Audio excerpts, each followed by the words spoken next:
Hello and welcome back to the gun school.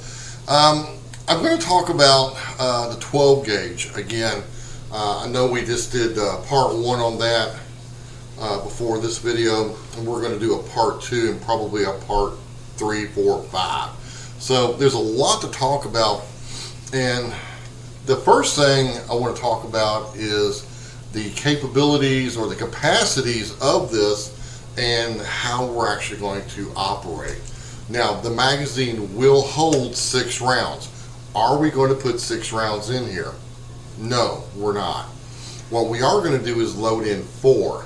You load in 4 on the magazine tube and keep the chamber empty. And there's a reason for that.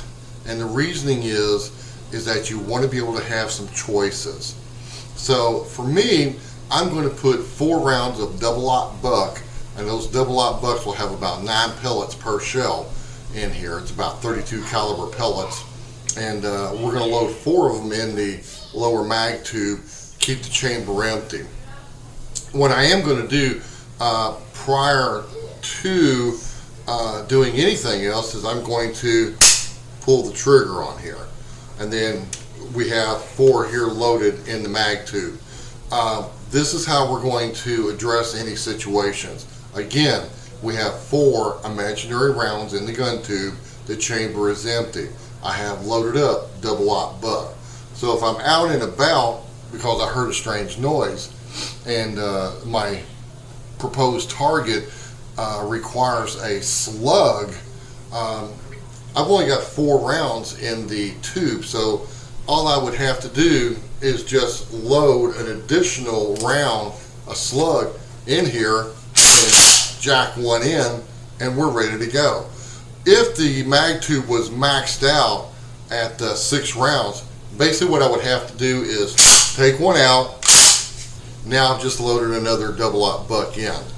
Take a slug, put the slug in, take the secondary buckshot shell out, and then it loads up the slug. Waste of way too much time wasted here.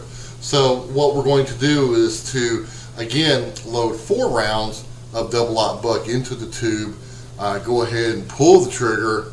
That actually unlocks the slide.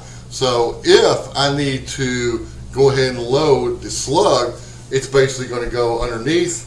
It's going to go right in because I've got room. I've only got 4 rounds of double-aught buck here.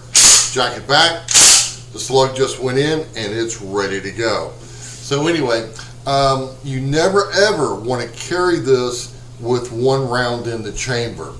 This is not like a pistol. It doesn't have the safeties like a pistol. It does have a safety here, but I'm telling you, if you've got 1 round in the chamber and this thing falls over, if you drop it, there's a strong possibility it's going to go off. Remember, anytime you're carrying this gun and you're not actively engaged with a target, you really need to keep this chamber empty for safety. Keep the chamber empty. Once a target appears or presents itself, then you basically want to go ahead and jack 1 in at that point, not before. Remember, safety. You don't want this thing going off when you don't want it to. So that's all the time I've got. I've actually gone over. Remember, let safety be your main target.